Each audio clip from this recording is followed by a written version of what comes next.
আসসালামু আলাইকুম ফ্রেন্ডস, কেমন আছেন সবাই? আশা করি আল্লাহর রহমতে অনেক বেশি ভালো আছেন। তো ফ্রেন্ডস, বরাবরের মতো চলে এলাম আরেকটা নতুন ইন্টারেস্টিং এপিসোড নিয়ে। তো বন্ধুরা, আজকে ভিডিওটা মূলত বিকাশ অ্যাপ নিয়ে। তো আমরা কম বেশি সবাই তো বিকাশ অ্যাপের সাথে পরিচিত আছি। আমরা কম বেশি সবাই তো বিকাশ অ্যাকাউন্ট ব্যবহার করে থাকি।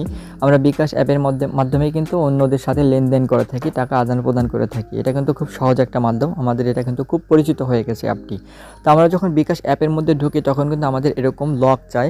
মানে আমরা যখন অ্যাপের মধ্যে প্রবেশ করব তখন কিন্তু আমাদের এরকম পিন নাম্বার দেওয়ার কথা বলে। তো আমরা পিন নাম্বার জানি এবং আমরা কিন্তু এখানে একটা জিনিস খেয়াল করলে দেখতে পাই, সেটা হচ্ছে যদি আমরা 2 থেকে 3 বার পিন নাম্বারটা ভুল করি তাহলে কিন্তু আমাদের অ্যাকাউন্টটা লক হয়ে যায়। তো আপনার কিন্তু এই সমস্যাটা আর হবে না আমি আশা করছি। বিকাশ কিন্তু সুন্দর চমৎকার একটা কিন্তু আপডেট দিয়েছে। আপনি কিন্তু কোনো প্রকার লক ছাড়া, মানে পিন নাম্বার ছাড়াই কিন্তু বিকাশ অ্যাপের মধ্যে প্রবেশ করতে পারবেন। আপনার হাতে থাকা ফিঙ্গারপ্রিন্ট, মানে আপনার ফিঙ্গারপ্রিন্ট ফোন হলে আপনি কিন্তু অবশ্যই ফিঙ্গারপ্রিন্ট সেট করতে পারবেন এবং আপনি কিন্তু লক ছাড়া, মানে পিনকোড ছাড়াই কিন্তু আপনি বিকাশ অ্যাপের মধ্যে প্রবেশ করে কিন্তু লেনদেন করতে পারবেন। তো কীভাবে আপনি লক ছাড়া, মানে পিনকোড ছাড়াই আপনি বিকাশ অ্যাপের মধ্যে প্রবেশ করবেন আপনার ফিঙ্গারপ্রিন্ট দিয়ে, সেটাই আজকে ভিডিওতে আমি আপনাদের সাথে আলোচনা করব বা আমি আপনাদের দেখিয়ে দেবো। এর জন্য কিন্তু অবশ্যই আপনাদের বিকাশ অ্যাপটা প্লে স্টোরে চলে আসতে হবে এবং এখান থেকে আপনার যদি বিকাশ অ্যাপ না থাকে তাহলে কিন্তু অবশ্যই ডাউনলোড করে ব্যবহার করবেন এবং অবশ্যই কিন্তু আপনাদের এটা আপডেট ভার্সনে রাখতে হবে। তো আমার এটা আপডেট করা আছে, আমি জাস্ট এটার মধ্যে প্রবেশ করলাম।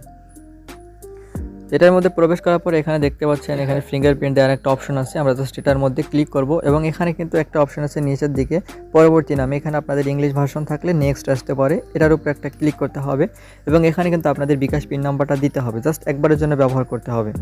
আমি জাস্ট আমার বিকাশ পিন নাম্বারটা দিয়ে দিলাম এবং এখানে নিশ্চিত করুন এখানে দেওয়া আছে, এটার উপরে একটা ট্যাপ করে দিব এবং এখানে কিন্তু খেয়াল করে দেখতে পাচ্ছেন স্ক্যান ইউর ফিঙ্গারপ্রিন্ট। আপনাকে কিন্তু আপনার আঙুলের যে ফিঙ্গারপ্রিন্টটা থাকে এখানে সেটা সেট করতে হবে।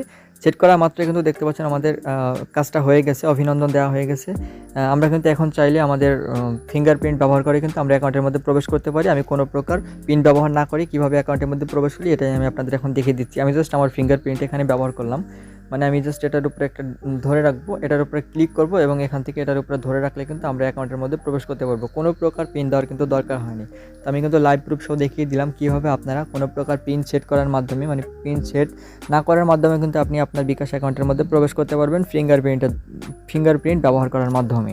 এটা কিন্তু খুব চমৎকার একটা আপডেট, কজ আমাদের অনেক সময় দেখা যায় পিন নাম্বার ভুল হয়ে যায় বা মনে থাকে না, তখন কিন্তু আমাদের অনেকটা প্রবলেম হয়, আমাদের অ্যাকাউন্টটা কিন্তু লক হয়ে যায়, আদান প্রদান করতে পারি না।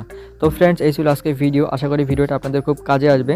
যদি ভিডিওটা ভালো লেগে থাকে তাহলে কিন্তু অবশ্যই ভিডিওতে একটি লাইক করে দিবেন এবং আপনি যদি চ্যানেলে নতুন দর্শক হয়ে থাকেন তাহলে কিন্তু মাস্ট বি চ্যানেলটি সাবস্ক্রাইব করে নেবেন এবং যদি ফেসবুক পেজ থেকে দেখে থাকেন তাহলে কিন্তু অবশ্যই পেজটি ফলো করে দিবেন। ধন্যবাদ।